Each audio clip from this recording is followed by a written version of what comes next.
memberhentikan dengan hormat dari jabatan Menteri dan Wakil Menteri Negara Kabinet Merah Putih periode tahun 2025-2029. Saudaraku, Presiden Republik Indonesia Prabowo Subianto pada 8 September 2025 lalu sudah melakukan perombakan Kabinet Merah Putih atau reshuffle 5 menteri sekaligus.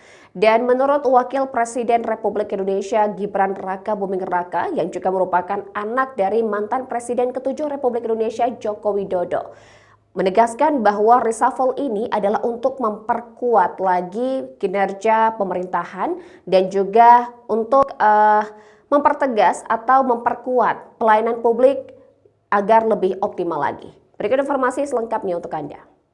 Presiden Republik Indonesia tentang pemberhentian. Wakil Presiden Republik Indonesia Gibran Rakabuming menegaskan bahwa langkah Presiden Prabowo Subianto melakukan perombakan atau reshuffle Kabinet Merah Putih merupakan strategi untuk memperkuat kinerja pemerintahan sekaligus memastikan pelayanan publik berjalan semakin optimal.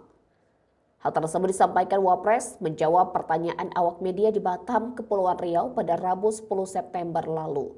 Lebih jauh, Wapres juga mengajak seluruh masyarakat untuk mendoakan sekaligus mendukung para menteri dan wakil menteri yang baru dilantik agar dapat memberikan kontribusi terbaik bagi bangsa.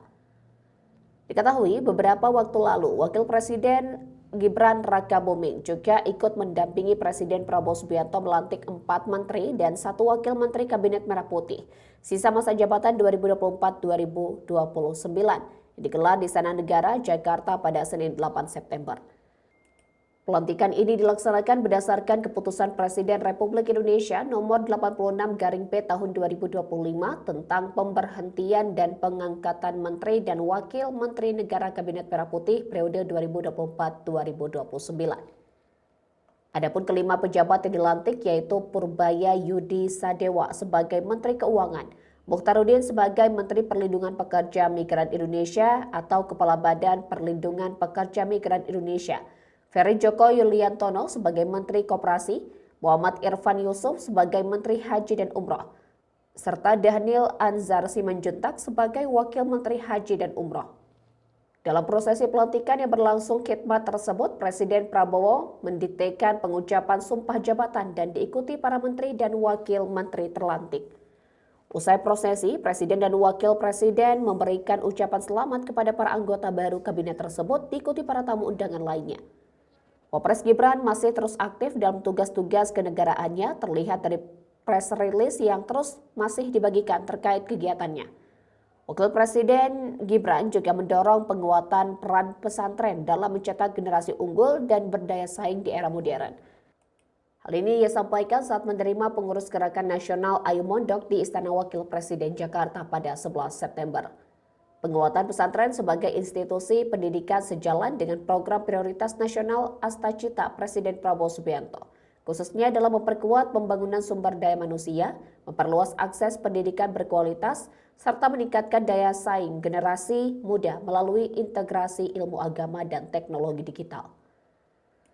Menurut Gibran, pesantren harus mampu menyesuaikan diri dengan perkembangan zaman melalui penguatan literasi digital para santri, penguasaan teknologi termasuk kecerdasan buatan atau AI dan keterampilan coding dinilai penting agar lulusan pesantren dapat memenuhi kualifikasi dunia kerja.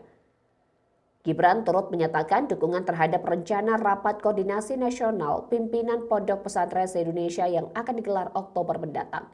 Forum ini akan membahas peningkatan kualitas pesantren baik dari segi ilmu agama maupun penguasaan ilmu pengetahuan dan teknologi.